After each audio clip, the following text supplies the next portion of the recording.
Hello friends, कैसे हैं दोस्तों। आई होप कि आप लोग अच्छे होंगे और सुखी होंगे।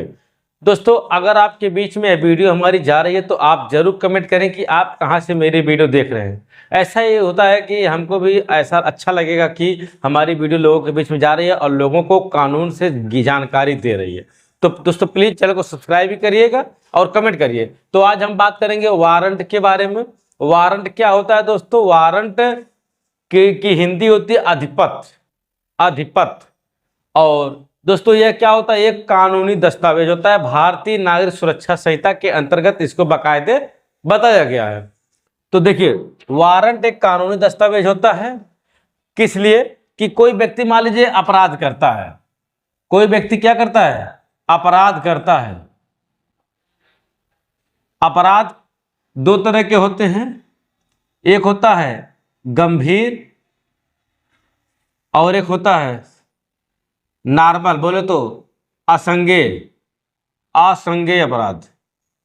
और एक होता है संज्ञेय, इसको बोलेंगे कम गंभीर प्रकृति का अपराध। कम गंभीर प्रकृति का अपराध।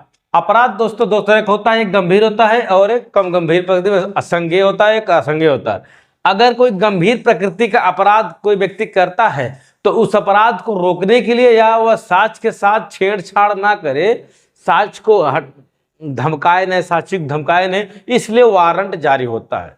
तो वारंट क्या होता है, एक कानूनी दस्तावेज होता है। वारंट कौन जारी करते हैं, वारंट दोस्तों न्यायाधीश महोदय करते हैं। कौन करते हैं, न्यायाधीश महोदय करते हैं या फिर मजिस्ट्रेट साहब करते हैं। वारंट न्यायाधीश महोदय करते हैं या फिर यानी कि जुडिशियल मजिस्ट्रेट भी कर सकते हैं और एग्जीक्यूटिव मजिस्ट्रेट भी क्या करते हैं, वारंट जारी करते हैं। दोस्तों, अगर किसी व्यक्ति के विरुद्ध कोई वारंट जारी हो जाता है तो उसको क्या करना पड़ता है, रिकॉल करवाना पड़ता है। रिकॉल। रिकॉल कैसे कराएं, आगे इस वीडियो में हम इसका प्रोसीजर के बारे में चर्चा करेंगे। तो ये तो हो गया कि वारंट क्या होता है, मोटी मोटा हम लोगों ने समझ लिया कि वारंट क्या होता है। अब बात करेंगे कि वारंट के कितने भाई, वारंट कितने प्रकार के होता है। ठीक, अब देखिए वारंट दोस्तों तीन प्रकार के होते हैं। तो यहां पर समझेंगे हम वारंट क्या है, ये है वारंट। अब वारंट के कितने प्रकार होते हैं, तीन प्रकार के होते हैं। ठीक, अब देखिए वारंट तीन प्रकार के होते हैं। पहला जो होता है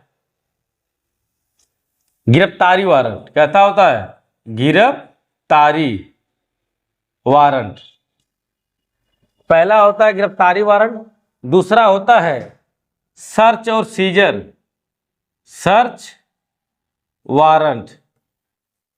दूसरा क्या होता है, सर्च वारंट होता है। और तीसरा होता है अपीयरेंस वारंट। क्या होता है, अपीयरेंस वारंट। गिरफ्तारी वारंट मतलब अरेस्ट वारंट, अरेस्ट वारंट।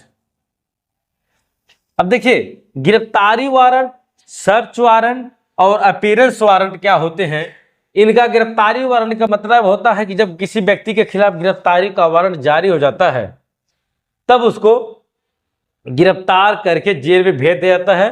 गिरफ्तारी वारंट को जेएम महोदय, जुडिशियल मजिस्ट्रेट साहब जारी कर सकते हैं या फिर न्यायाधीश महोदय जारी करते हैं, यानी कि एग्जीक्यूटिव मजिस्ट्रेट भी क्या इसको जारी कर सकते हैं, गिरफ्तारी वारंट। सर्च वारंट क्या होता है दोस्तों, यह होता है छानबीन। क्या होता है, छानबीन। यानी कि अगर किसी भी वस्तु को, जैसे मान लीजिए कहीं पर चोरी हो गई, हत्या हो गई है, तो वहां पर छानबीन करने के लिए क्या करना होता है, सर्च वारंट लेना पड़ता है। नहीं, फिल्मों में देखे हैं आप, कहते हैं कि सावधान, सब बंद कर दो, यहाँ पर छानबीन होगा, सर्च करेंगे।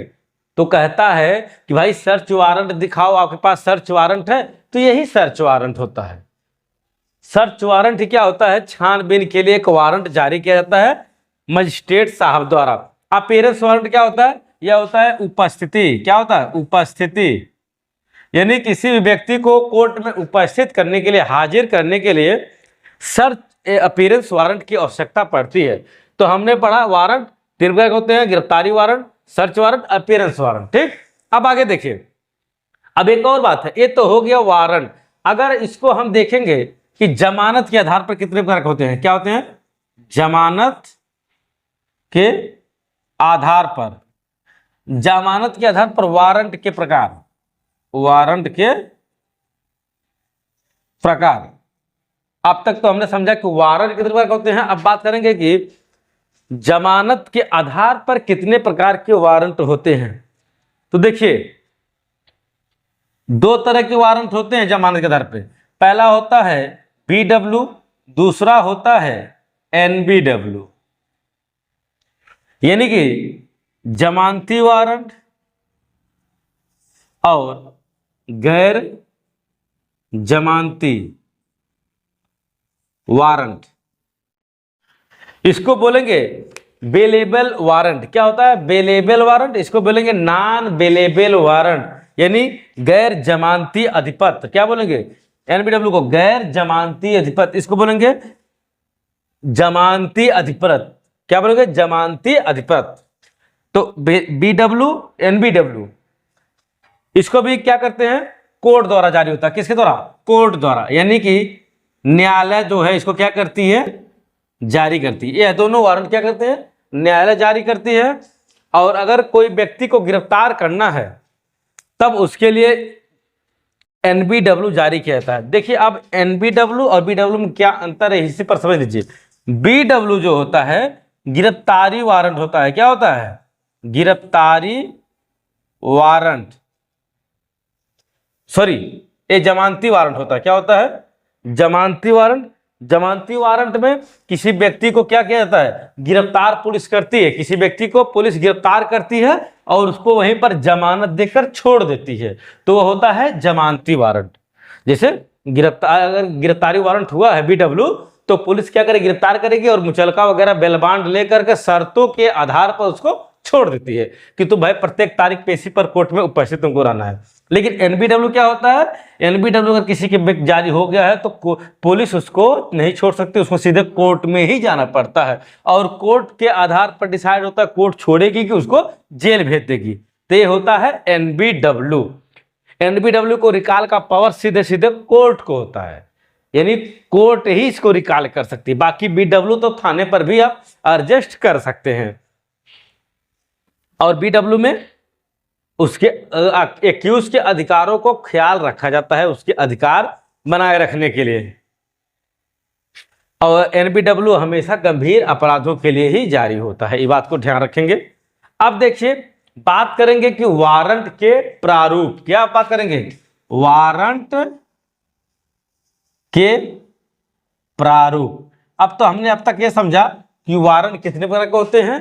अब हम समझेंगे कि वारंट अगर किसी को जारी हुआ है तो उस वारंट को आप देखिए कि वारंट सही है कि गलत। ऐसा नहीं कि अर्जी फर्जी दिखा करके आपको गिरफ्तार करें, नहीं। अगर आप गिरफ्तार करने आए तो आप उसको समझिए कि वारंट में क्या क्या चीजें होनी चाहिए, इसको हम समझेंगे। तो सबसे पहले समझेंगे कि न्यायाधीश या फिर मजिस्ट्रेट का मोहर होनी चाहिए। जो भी कोर्ट जारी करती है वारंट को, उसकी मोहर उस पर लगी है कि नहीं लगी है, इस चीज को बाकायदा ध्यान करना होगा। और क्या होना, प्रमाणित होना चाहिए, यानी कि लोकल फोकल हो, फोटोकॉपी नहीं होनी चाहिए, प्रमाणित प्रति होनी चाहिए। दूसरी बात, आरोपी जो व्यक्ति है, आरोपी उसका नाम पता बाकायदे मेंशन होना चाहिए कि वह कहाँ का निवासी है, कौन है, क्या करता, सब कुछ। और उसमें लिखा रहेगा अपराध के बारे में कि वह किस अपराध के जुर्म में इस व्यक्ति को गिरफ्तार किया जाता है। और आखिर में न्यायाधीश की हस्ताक्षर होनी चाहिए। क्या होनी चाहिए? हस्ताक्षर। बिना हस्ताक्षर के कोई भी वारंट काम नहीं करेगा। इस बात को ध्यान रखेंगे कि जो भी वारंट होगा उसका यही प्रारूप है कि न्यायाधीश या मजिस्ट्रेट साहब की मुहर होनी चाहिए, प्रमाणित होना चाहिए। दूसरी बात, आरोपी का नाम पता एड्रेस होना चाहिए, किस अपराध में आप मुलजिम बनाए गए हैं। अब अपराध की बात करेंगे तो लिखेगा कि किस स्टेट बनाम कौन सी फाइल है, कौन सी धारा लगी है, तारीख पेशी क्या है, कब कितने बजे जाना है, सब कुछ इसमें क्या होगा, लिखा रहेगा। और तभी इसको मानेंगे कि एक वारंट सही वारंट है। तो वारंट का प्रारूप हमने समझ लिया। अब समझेंगे इसकी अवधि क्या होती है। जैसे मान लीजिए कोई वारंट जारी हो गया है तो उसकी कुछ तो अवधि होगी, कब तक वह जारी रहेगा। जी हाँ दोस्तों, अगर कोई वारंट जारी हो गया है जब तक रिकॉल नहीं करवाए हैं, क्या कहें, जब तक रिकॉल नहीं करवाए हैं तब तक वारंट चलता रहता है, यानी रिकॉल करने के बाद ही वारंट समाप्त होता है। अगर डेट बीत भी जाती है तो फिर नेक्स्ट डेट को वह वारंट बढ़ जाता है। ये नहीं कि एक डेट खत्म हो गई तो मामला खत्म, नहीं, वारंट चलता रहेगा। इसलिए अगर वारंट हुआ है तो उसको रिकॉल करवाना जरूरी है, नहीं करवाएंगे तो गिरफ्तार करके जेल भेज दिया जाएगा। अब देखिए वारंट रिकॉल कैसे करवाएं, सबसे बड़ा क्वेश्चन कि अगर आपके खिलाफ वारंट हो गया है तो उसका रिकॉल कैसे करवाएं। तो फ्रेंड्स आज की वीडियो में फिलहाल इतना ही, नेक्स्ट वीडियो में बताएंगे कि कोई वारंट हो गया है तो उसका रिकॉल कैसे करवाएं। चलिए मिलेंगे किसी नेक्स्ट वीडियो में। अगर वीडियो पसंद आए चैनल को सब्सक्राइब लाइक जरूर करें। नमस्कार।